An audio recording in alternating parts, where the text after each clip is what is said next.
This is PPD. You guys are watching Thorin's YouTube channel. One of the only men with a bigger ego than even myself.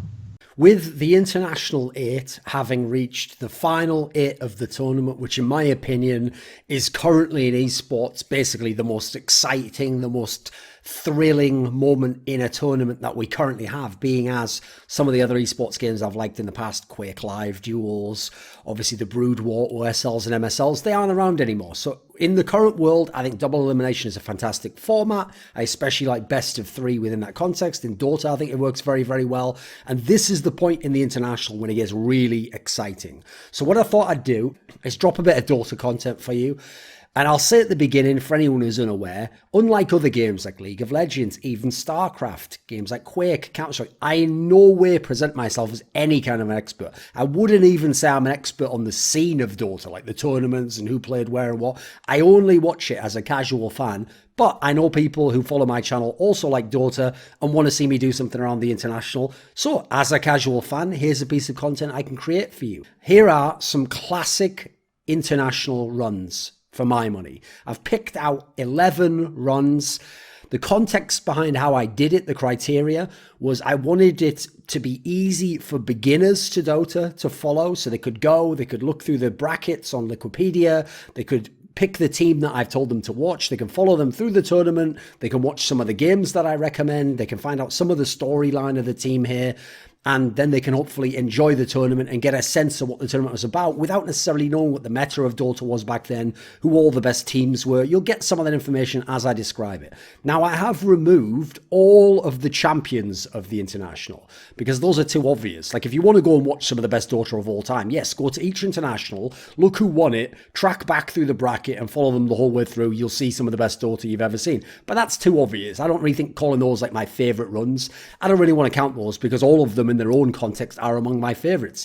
Instead, these are runs where at best the person came second, I think at worst someone came 5th to 6th, but they're runs that for some reason thrilled me, had a very exciting style of play, or the storyline, the narrative was really cool, or they feature one of my favorite players or one of my favorite lineups in history. So of the 7 internationals, I'll tell you right at the top, I didn't pick one for the first international. TI won in 2011. That's because the circumstances around the release of Dota 2 mean that this wasn't actually that interesting a tournament, and you didn't have any lead-in terms of all the teams. Yes, you had teams from Dota, and while Dota 2 is similar, it's not the same. And so what happened was, this was just a 5-day tournament. It took place at Gamescom in 2011, which is a big trade show, and this was the first ever Dota 2 tournament. And what they did was they invited 16 teams, and then they just gave them basically Dota 2 just before the tournament. I think it was it wasn't very long, maybe a week, maybe a few days or something.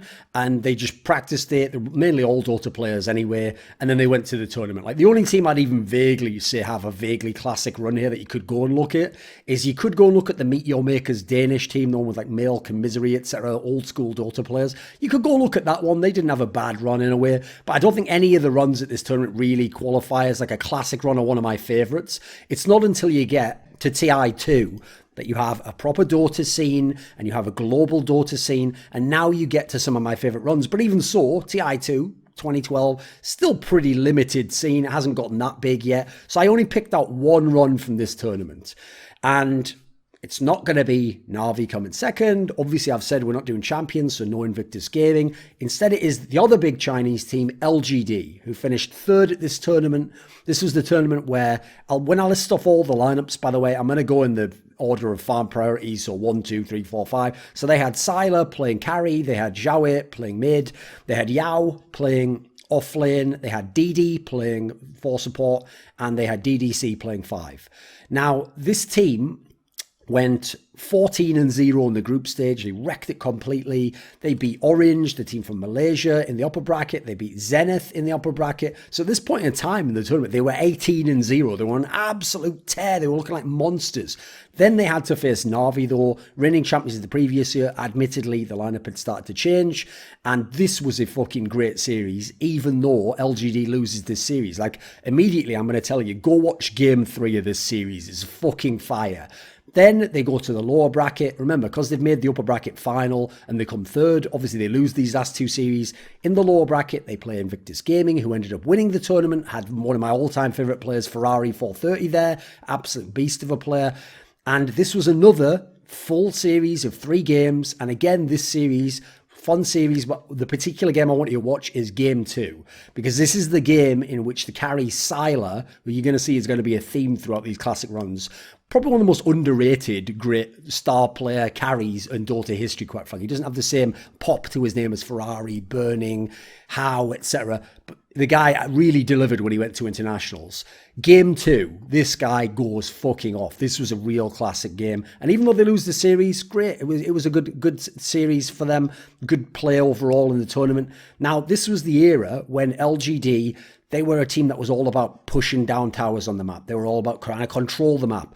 Sylar at this tournament was fantastic. He had his Lone Druid, Dragon Knight, was playing Morphling, which was kind of in the meta at that point in time. His style, also perfect style for LGD. He's a safe player. He farms heavily. This is exactly, and what's funny is, I know he thinks of himself as like a team fighting carry, but that's when he was at his best, when you let him play safe, when you let him farm up, and then his team can use those advantages to apply the map pressure and push down the objectives. And it was by the numbers Dota in that sense, but it was just so smooth. It was so cleanly executed. They had a fabulous team. Obviously, they had Zhao 8 before he started moving back to the support position, which he would take up later on in Dota.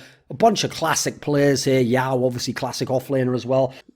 This will introduce you to Chinese Dota in the era when it starts to get really fucking sick in Dota 2. So let's now move to TI3. And now we're already at the point where I'm going to start listing 2 runs each tournament. And now it gets really good. This was one of the best years for like exciting Dota. Funnily enough, coming into it, people thought Alliance had figured out the game, etc. But the first run I'm going to pick out is going to be Navi's run to the runner-up finish. And obviously one of the closest finals of all time.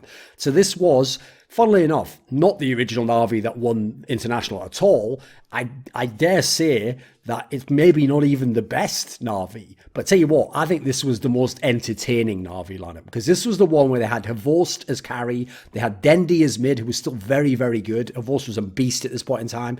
They had Phonic, who a lot of people forget, and the offlane, they had, I mean, technically some of these metas weren't existing at times. So when I say offlane, it wasn't necessarily always the case in all these times, but I'm listing it as though it's like the more modern meta.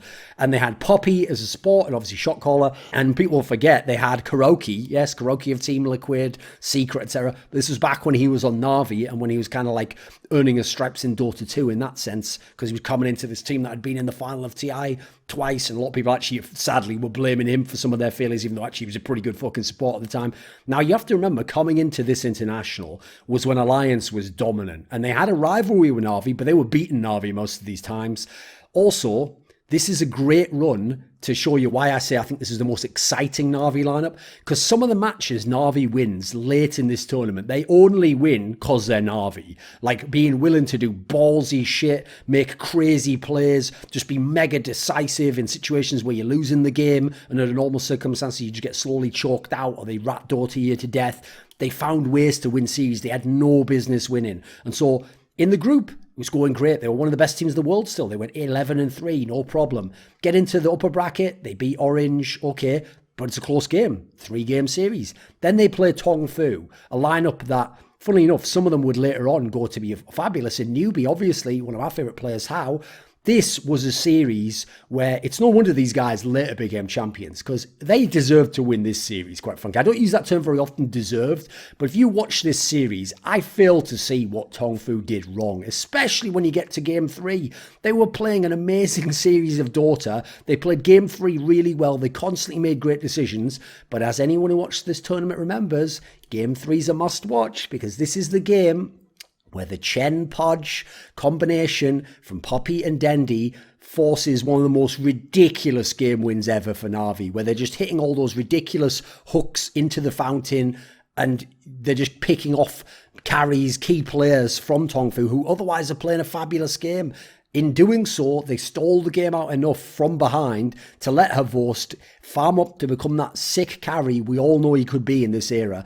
And yeah, listen, it's a great series to watch. It's a great game to watch, but your heart goes out for Tongfu in this one. And when you watch it, you have to give begrudging credit to Navi. I mean, it's baller as fuck, and they were clutch performers at internationals. But you look at it and you go, oh, they shouldn't have won this series. But you know what? That would be a theme that would continue throughout this international. In the upper bracket final, Alliance took care of them fairly easily. Everyone's thinking, right, Alliance is going to win this international somewhat easily, and that's obviously deserved, right? Alliance had obviously already been earlier in the year, taking care of business even against the Chinese at that G3 tournament, or whatever it was called, or G1 was it?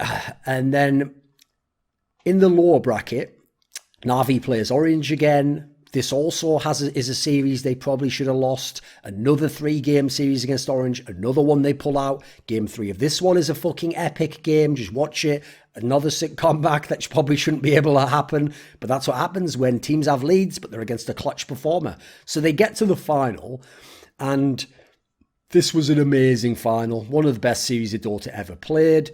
The whole thing's epic. So quite frankly, watch from game 1 and just watch the whole series. But if you want 2 games out on the final to recommend, I'll recommend for you game 3, which is a really sick game from Navi, and then game 5, which obviously Navi doesn't win because you know they come second, but it was an amazing game. It's the one that has like the $1 million dream coil, even though actually it was not in fact a $1 million dream coil, because if you look up, like some of them didn't have TP scrolls and he didn't actually catch all the ones he needed to. But whatever, it looked like in that moment, it seemed super hyped. There's actually other reasons as to why it all happened. So then the other run from this tournament that I want to pick out is the aforementioned Tongfu, who in the end only ended up coming 4th, thanks in part to Navi breaking their hearts.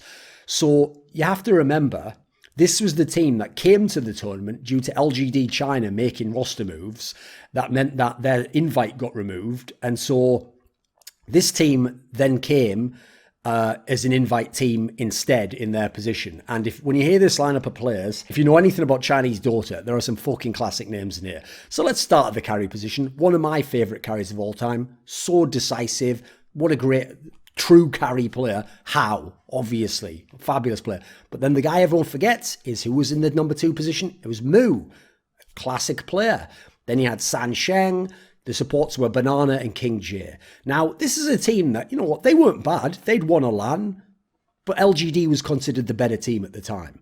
Also, as I said, Alliance had been to Asia. Alliance had been to the G1 Champions League or whatever the fuck it was called. They'd beaten out the Asian teams. So everyone was thinking there's actually going to be a year for a Western team to win. Obviously, they did win, but no one was expecting Tongfu to be this good.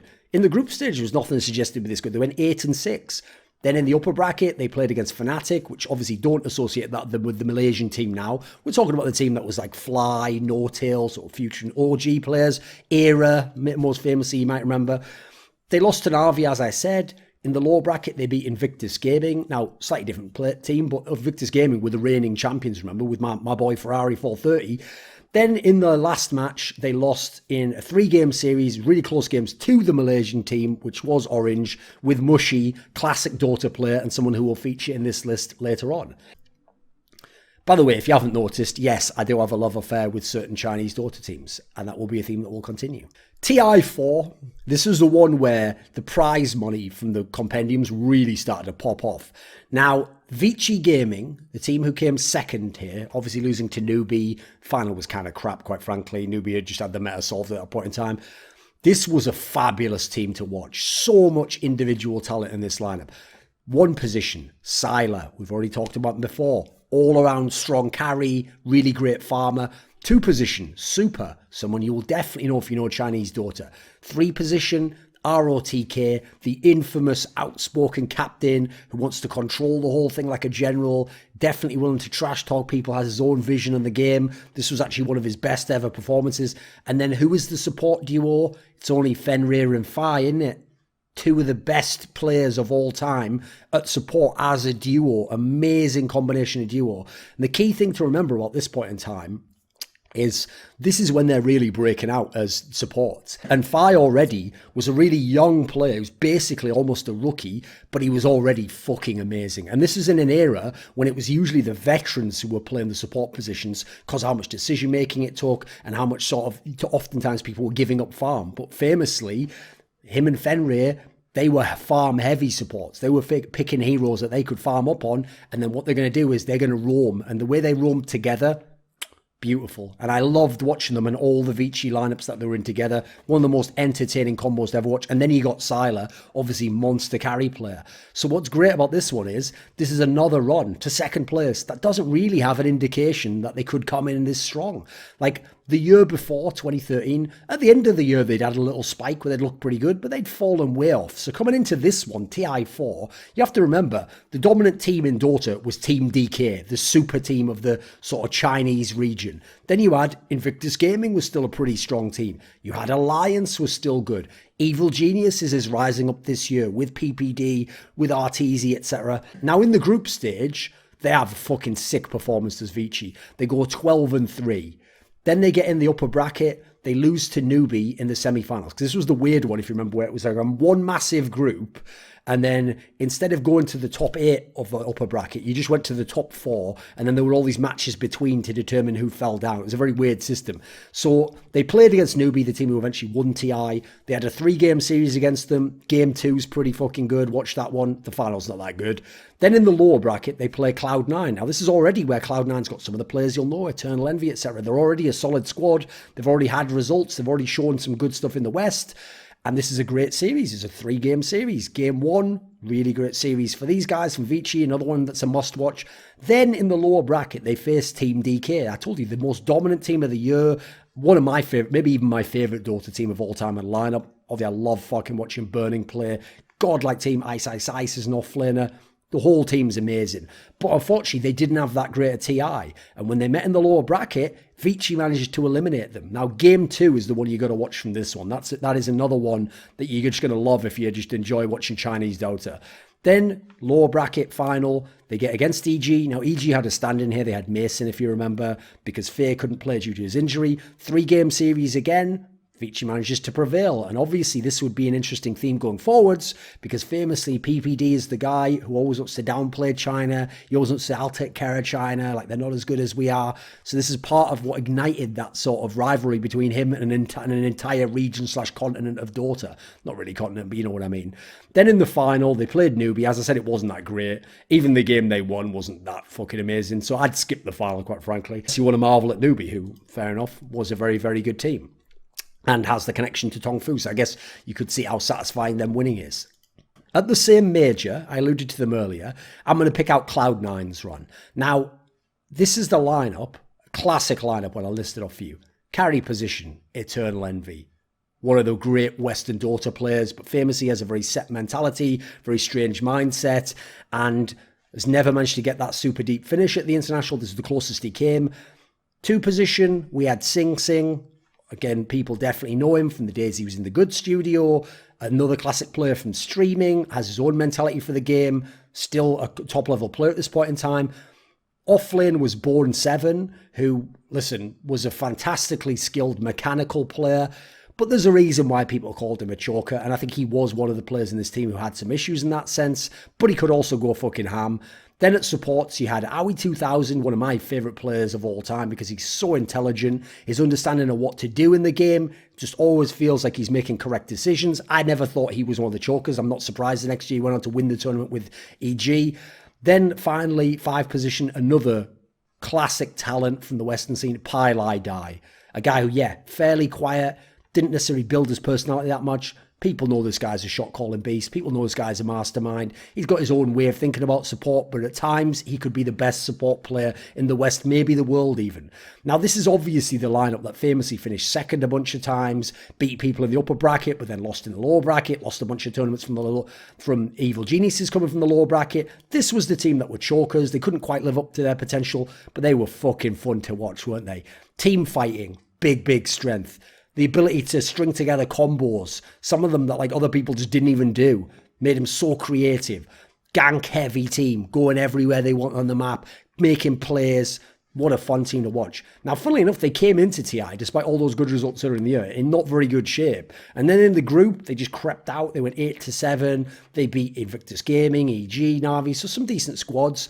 They managed to then beat Lgd in a 3-game series. Lost to DK, but that was in an earlier stage in the tournament before the full bracket. They beat Na Vi. Now, admittedly, Na Vi started to fall off at this point in time. Game 3 is a real must-watch for this one. This is where you see what Bone 7 was capable of when he didn't choke and let nerves affect him.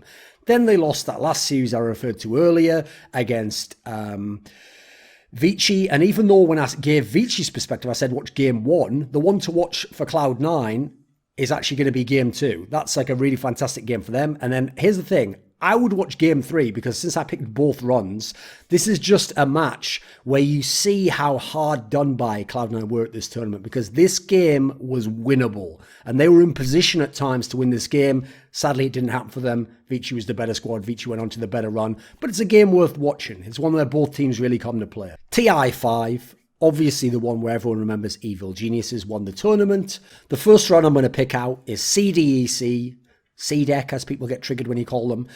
Second place team overall. Now, this was a really interesting team because what's funny is when you saw the lineup of this team, they had no business coming second in international, because if you remember, the way they initially got some hype was the Chinese player Maybe, former mid laner of Lgd, who at this time was a very young but really skilled player. Basically the Chinese sort of Samael or RTZ, whatever you want to call him, Miracle, whatever era you want to compare him to. And he came up, he was a clear talent. Now he's called Somnus M. He still plays for Lgd. And he's a player where he had been on Lgd and then they'd bumped him down to CDEC, which is basically like their development team. And then the CDEC team, as a result, was known as like, oh, it's maybe, and it's his chance to sort of groom himself. But then he'd been given the bump back up again to the main Lgd squad. So for this tournament, he was an Lgd. Now, CDEC, you know what, they'd had some all right results back in China. They'd played some of the Chinese teams close, but there was nothing to suggest they could do this on an international level. And also, their circuitous method to get into the tournament meant they had to come through the wildcard qualifier, which for anyone who doesn't know, Dota worked off invites based on how well you placed in the year. Then they had a qualifier for each major region, so like North America, Europe, China, etc., Southeast Asia. And then teams that finished second in that qualifier, one out of each of those 4 major regions, went to TI and played in a wildcard qualifier before the TI began. And I think 2 teams actually came out of that and got to play in the main tournament. And so they beat Vega Squadron and they beat MVP Phoenix, the Korean team, and they got into the main tournament. And they were placed in Group B, where they went 4-1-2. They beat Newbee 2-0. Reigning champions, but admittedly a team that had been fairly inactive, hadn't done a lot in the year since. They beat Vici Gaming, the second place squad. Again, not exactly the same kind of team, but they beat them. They lost to Evil Geniuses here 0-2, which would be ominous for later in the tournament. Then they go into the upper bracket. They beat Cloud9 there 2-0. Fair enough. At this point in time, it's expected Cloud9's going to lose at TI. They beat Lgd, the main squad that CDEC was basically the development squad of, including maybe the guy that had been their star player who'd left. Game 1, really great matchup to watch. This Lgd team was a catalyst for some great games at this tournament. Then they played in the upper bracket final against EG, the team that had beaten them 2-0 in the group. They beat EG 2-0. Game 1, really amazing display of what CDEC was capable of. Remember, most of these players weren't very well known. These are players where no one's expected like aggressive to just be fucking carrying at the tournament. The Shiki guy, even despite these runs and games, I still to this day maintain is not a very good player. I don't know how the fuck he got to this point in the tournament, but they managed to make it work. So they drop down, they wait in the final where Evil Geniuses then meets them. Now in the final they lose, Evil Geniuses wins the international. Game 2 is the one you want to watch in terms of CDEC. They still have a great game here. Overall, it wasn't a bad finals. I mean, it had some close moments. EG had to be clutch, but fun run because it was a team that really had no expectations. Bunch of players we weren't really introduced to in terms of playing style in global Dota before, and they just showed a true Cinderella run. Didn't manage to cap it off at the end. Now, the other team from this year I want to highlight is the main Lgd squad. It's the team that finished 3rd place here, and you're going to remember some of these names when I mention them. I've already mentioned some of them before. One position, Sylar Mid. Now, what's funny is Sylar's style in this Lgd was different from how he played in some of the past teams. Now he was more of like a mid-game threat. He wasn't just farming up and trying to carry the game like that. Now this was a much more dynamic team based much more about team fighting, grouping up, and so he had to accordingly play around that. But he's a skilled player. He's a consistent player you can rely upon. At the mid lane position, they have Maybe. This guy was farm heavy. He was a star player and he was a fucking beast. I've always loved to watch this guy play ever since this international on. 3 position, off lane Yao. Again, a guy you know can get that done. They have the director, Zhao at the 4 position support. At this point in time, reigning TI champion, had one of his retirements, then came back, got onto this Lgd squad. I think they paid some like mad amount of money, like 2 million RMB or something ridiculous to get him.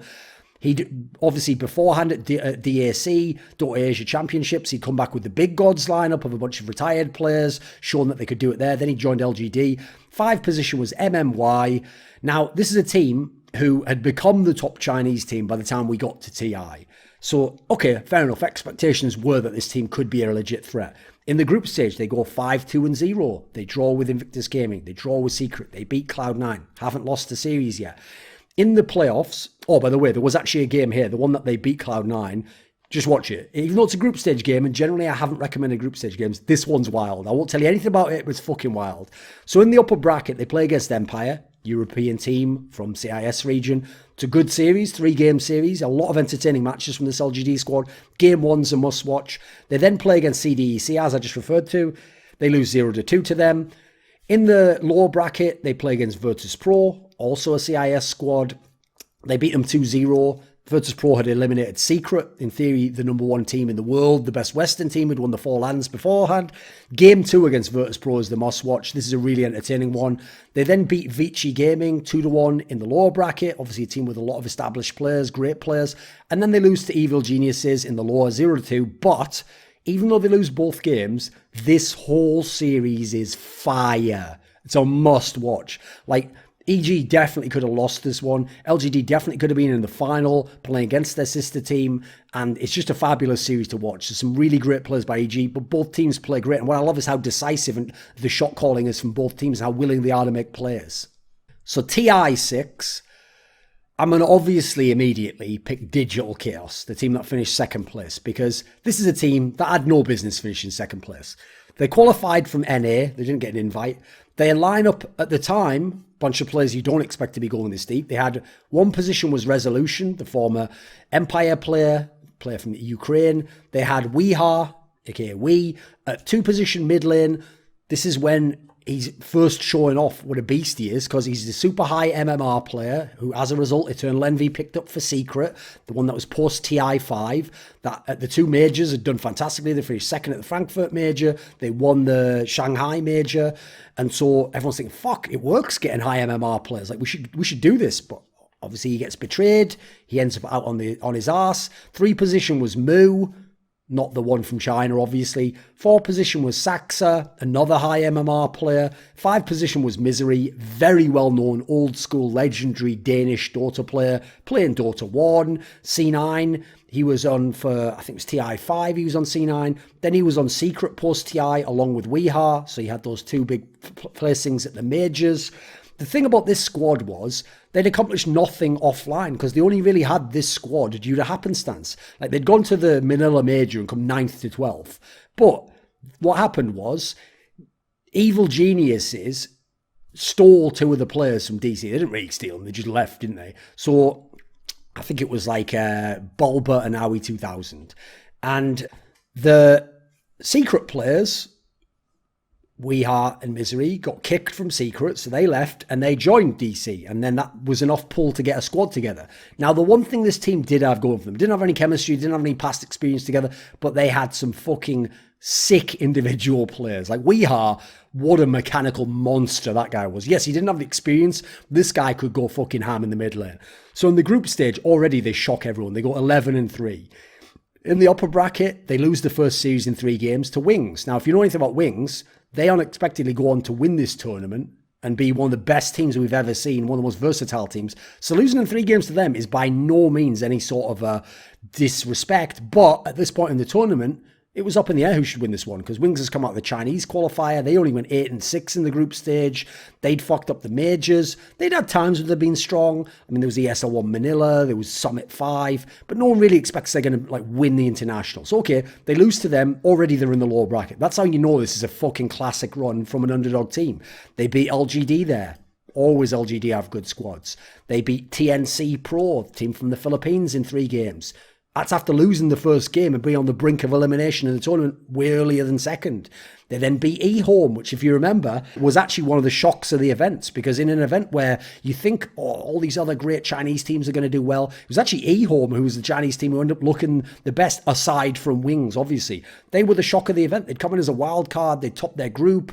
Outside of Wings, they were the team doing the most. Doesn't matter. This team managed to take care of them. Then they play against Fnatic in the lower bracket. The Malaysian team beat them 2-0. Fnatic had a pretty solid run to that point in time. We're looking like a dangerous team, like they're going to do something. Everyone would have expected them to win that match. Digital Chaos wins again. The miraculous run continues. Then they play Evil Geniuses in the lower bracket. Now, this was a match where, again, they're supposed to lose this one. It's Evil Geniuses. But you know what? They managed to pull it out in 3 games. They get revenge for the Bulba and Aoi poaching, even though, funnily enough, because of how cursed Bulba's career is, Bulba isn't even in Evil Genius at this point in time. He's been booted already. Game 3 is the exciting one here. You got to watch it. So that gets them into the final. Real miracle run.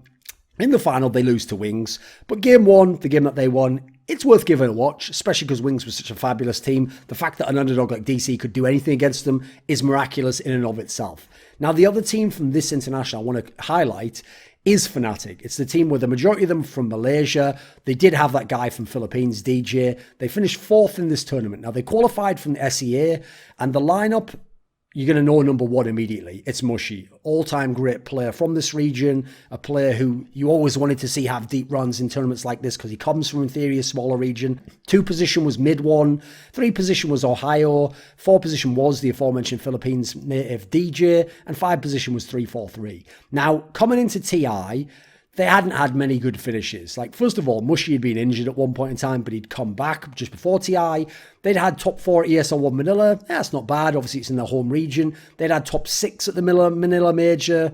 That's all right in the context of who they were as a team. They were always underdogs. They had dropped off, though, before TI. No one expected a lot. In fact, part of what had raised their profile is earlier in the year, they'd had the German carry player Black, who obviously is very famous as a carry, but they used to play around him when they had him. So they had to really change things up when they went to this lineup, all from their region. Mushy and mid 1 would even swap between mid and carry at times. Thing is, though, about this squad, though, the actual individual skill of the squad was pretty legit. They started out quite poor, though. They only went 5-9 in their group and had to start in the lower bracket. They beat Escape there in the best of 1. They went and then played Alliance, who admittedly at this point in time, it's not a great team, but you remember earlier this year, they'd had that good result, win the Star Ladder tournament, but then they dropped off. Game 2 in this series, definitely worth watching, really sick comeback. Then they play Team Liquid in the lower bracket. Now, this was the Team Liquid before they have Miracle and GH, who win the next year's at TI, but they had very good players still. They had Fata and particularly Jerax, obviously, classic player, the Finn, really skilled player. Now, this was the Team Liquid that was supposed to be doing a lot of damage at this tournament. They'd come second at the Shanghai and Manila majors. They did second ESL 1 Manila. They were top 4 ESL Frankfurt. They had a good performance at the Summit 5. Game 2 in this series, woo, this one is fucking smoking. Liquid at one point has an enormous gold lead, so many more kills, like almost 20 kills more. And at that point in time, you think to yourself, right, this is going to game 3, isn't it? Let's see how this team Fnatic can handle the game 3. It doesn't get to game 3. Just watch how they do it. This is fucking wild shit. Then they play MVP Phoenix in the lower bracket. Now, you might say MVP Phoenix from Korea. Koreans have never been elite in Dota. Their region has never embraced Dota properly. There's never been Kesper teams involved in Dota. So you might think they should also be underdogs, right? No, because this is actually when MVP Phoenix had showed off some pretty spiffy performances before. They'd come 4th at the Shanghai Major. They won Dota Pit. They managed to win We Play Dota League, whatever the fuck, Season 3. They managed to win that. So they'd won a couple of tournaments that had legit top teams there and then finished 4th at a major. So actually, MVP Phoenix was the one that's supposed to have the Cinderella run and get the deep finish here. Doesn't matter. Fnatic takes care of them. Finally, they lose to DC in the lower bracket, get that finish that they got. Digital Chaos obviously were on their own miracle run. Really cool run if you're a fan of Mushy, basically. Now we get to last year's international. We've got 2 last runs to go with, and we're going to go with the second place team, Newbee. Now, it's worth remembering, this is Newbee at TI7, so it's not the Newbee with How and with Moo, classic players. This is a different lineup. It got invited because it had some pretty good performances. It was the one where one position was Mugi, second was SCCC, third was Kaipe, four was Kaka, obviously famous roaming player. He had been the captain of the team in the past, but they'd switched it up because 5 position was Faith, TI2 champion with Invictus Gaming. He took over as leader. He obviously had some past history playing with Mugi anyway. And actually in this team, Mugi and SCCC really were carrying. Like KP, he was more about playing aggressively to take pressure off those carries so that they could actually get where they need to go. The supports were about protecting the carries. This was a team that had a very sort of like telegraphed style of play, but it really worked, and those guys could really fucking get busy in the game. They went 11-5 in their group. They beat Evil Geniuses 2-0 in the upper bracket, team that had good results before TI. They beat Invictus Gaming 2-1 in the upper semi. This was where they had Burning back as carry. They'd won DAC. They'd had top 4 Kiev Major, an SLTV Series 2, Star Ladder Star Series. Yes, they'd bombed tournaments coming into TI, but they'd done enough earlier in the year that you looked at this team and you said, hey, they should be able to do some stuff, right? This was a team that then went on, and in the upper bracket final, or was it semi-final? Let me think. I think upper bracket final, played against Lgd Forever Young. And this was where it was a 3-game series. Lgd Forever Young, the team was Super, DDC, Inflame. You know these players if you know Chinese Dota. Team that was really in good position. They'd finished top 4 at Epicenter. They'd had second at one of those Mars Dota leagues very soon before TI. This whole series is absolute fucking bomb shit. Watch the whole series. I'm not even going to pick out games. Just watch the whole thing. When they get to the final, they play against Team Liquid because they beat LGD. Team Liquid 3-0 them. It's not that great a series. I wouldn't recommend watching it unless you just want to watch the champion. But you saw there were some great moments here from Newbee. The other team, the last run I want to highlight is LGD again. Right, they came out of the Chinese qualifier. If you remember the year before, they'd had the visa issues of September, so it really hampered their run. Even so, that'd been a lineup that had been built to do well at TI, so not having them, it made it ultimately underwhelming because they'd had some solid performances before. So they come in 2017, one position, they have Amy. This is a guy this guy's getting solo kills all over the place. He's already shown himself to be a breakout star. 2 positions, Somnus M, aka maybe one of my favourite players, star player, carry mid laner. Then you have 3 position, it's Old 11, legendary veteran Dota player. Another legendary veteran Dota name, now playing support, not offlane, is Yao. And then finally, 5 position was Victoria, another newer player. Now, what's great about this team is the carries could play so many heroes. I'm sure I've already said champion in this video at least once. Fuck you if you get bothered by that. Don't really give a fuck. Then, in the group stage, this team did fabulously. They went 12-4. Now, what's great about this run is it's one of those sick lower bracket runs because in the upper bracket, they immediately lose to Virtus Pro, who at this time was already very strong. They'd had second at the Kiev Major. They'd won Dota Summit 7. This was a team that looked really, really strong. So you go to the lower bracket, you're going to need some epic shit to go far here. They beat DC. Okay? Great job. Different lineup than the past, obviously. They beat OG 2-0. Now, that was not supposed to happen. This is the OG that's won both Boston and Kiev majors, come second at DSC. This is a team that looks clutch in big international tournaments. This was supposed to be the end of LGD's run. It wasn't, though. They beat OG. Quite frankly, yes, OG had a couple of whack tournaments coming in. Like there was the Manila War and Epicenter that weren't that great. But this was still a really strong lineup. Everyone remembers the players in that team. Game 1 is wild. Just watch it. I won't tell you anything about it. Just watch this game. It's a really nuts series.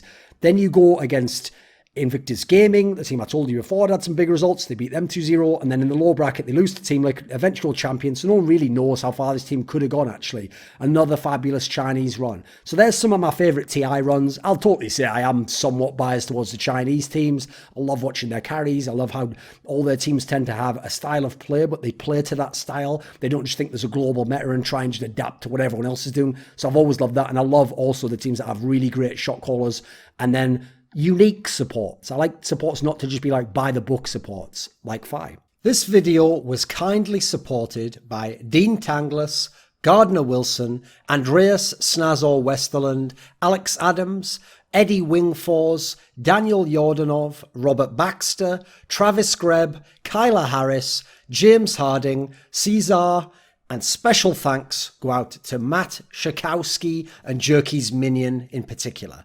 Want teasers for my upcoming content?